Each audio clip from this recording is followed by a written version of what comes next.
Okay, now you see me, and I'm clearly not a model. I'm a photographer. Yeah, but I like timer thing, and it's my best friend. Timer on a camera. Yeah, okay. Ooh, as always, nervous. So it's Friday 13th.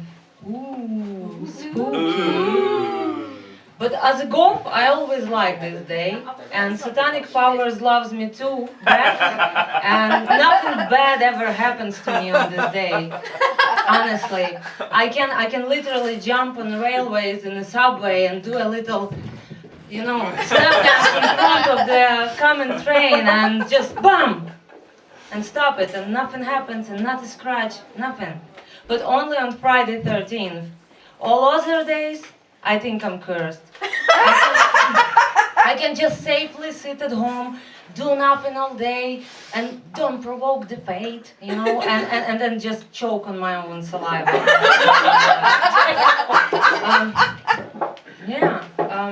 It's good if somebody around at that time. There are different types of bad luck, and there's this one that when some shit happens again and again, say every year, same day, again same thing, again and again, and I just call those traditions. Yeah, it's just, I gave up, I'm not fighting with this, I accepted it, and now it's just, like this thing that have to happen once a year, like a birthday, but just broken arm. Okay, why not? Yeah, and seems like knowing it and remember about it, I kind of, should be more alerted and, prepared and careful, but I just forget during the year having other traumas and other accidents, so it's always like a surprise again. Yeah, I think it started since I was born. Parents were dropping me, other kids smashing my teeth, me smashing my teeth, and all on a regular, and all by accident. For example, my favorite. So I'm 7 years old, and it's 31st of August. It's the day before first day of school, first year of school, yeah, and I'm so ready, and I really wanted to go to school, and I was all prepared with new backpack and with pencils and books, and I had the school outfit to show off. There was this thing in 90s in Ukraine, you didn't have to have same uniform for everyone, it wasn't strict, as long as it's something like formal, it's okay. So I had this 90s huge shoulder pads and this like little golden chain here, and like I was so ready to show my shoulder pads. And so 31st of August, I decide to climb a tree. I fucking love to climb trees. If you ever feel like to climb a tree, or one day you just wake up and like, I want to climb a tree today. Call me, we can have such amazing time, I will show you some tricks. Yeah, and so, 31st of August, I see this tree, and with this I gotta climb. Slightly half-broken branch in it, and I think, oh, this is perfect. I can just, like a rope, grab it and just, get on. And it was so magnetizing. It was just calling my name, like, here, Karina, here's my half-broken hand. Grab it and get on. And just being hypnotized, I obeyed, and like I just started to climb. And of course it broke, and I fell, and I smashed my head, and I had a huge bump next day. And my mom was trying to cover it, and she attached this huge bow on my head, and I still look deformed. And then she decided she will put little blush on my cheeks, so I will look healthier. And so you can imagine, yeah, like this bow, shoulder pads, cheeks, and I'm ready, I'm going. The next year, same day, 31st of August, but I'm 8 years old now, cool and smart, and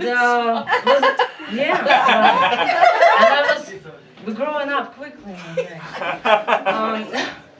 And I was hanging out with my friend, climbing these high bars, like for exercise, and just being monkeys and playing around and like spinning, and just one wrong move, and I'm on the floor, fainted a bit, cried a bit, and my friend pissed himself, seeing what happened to me. But I cried not because it was painful, but because I had this cool hip hairband with this little plastic colorful stars and moons and hearts, and I saw that it broke, and that was the pain. Then I put myself together, and we continued to play and laugh, and everything was fine. And then my mom comes to take me home, and as we walk, she touches my head, and she gets her hand full in blood and in bits of this. Oh. Stars and moons and hearts. And it also was a year when I discovered my acting skills by getting to hospital with my bleeding head and starting to beg the doctor not to stitch my head, because I had this idea in my head: if I will have stitches, the scar will be bigger and the hair not going to grow there, and I will never get married yet. Stuff like that. And so I just pulled this theatrical drama act in front of doctor, almost standing on my knees and being all this like, "Oh doctor, oh lovely, please don't stitch my head. What a fool I was. Please, we don't need, look, nothing's here." And they all laughed, but it worked. So I was convincing, and I thought, that's it. Acting going to save me from a lot of stitches in my future.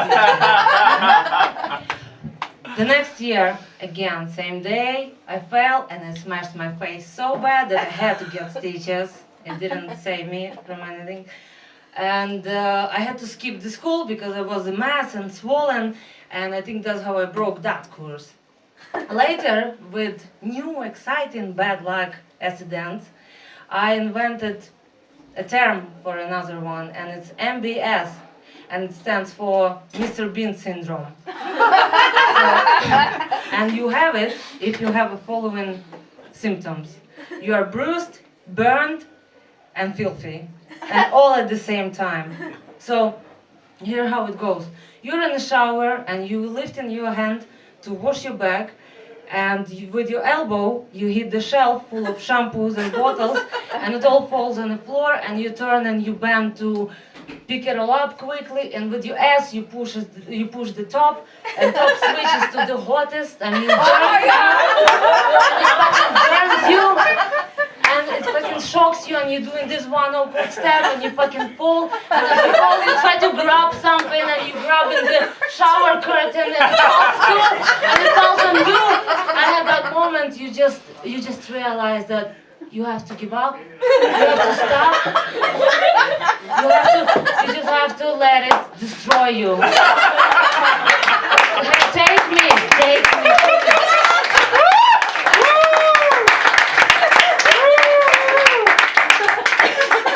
But the most painful part about Mr. Bean syndrome is that it isn't like Mr. Bean at all. There's no laughter track, there's no just laughing, you're not getting paid after that. You're alone, in silence, naked, lying on the floor, shaking, staring, burned, bruised and filthy, and with soap in your mouth, and you don't even think anymore about the question, why is it all happens to me?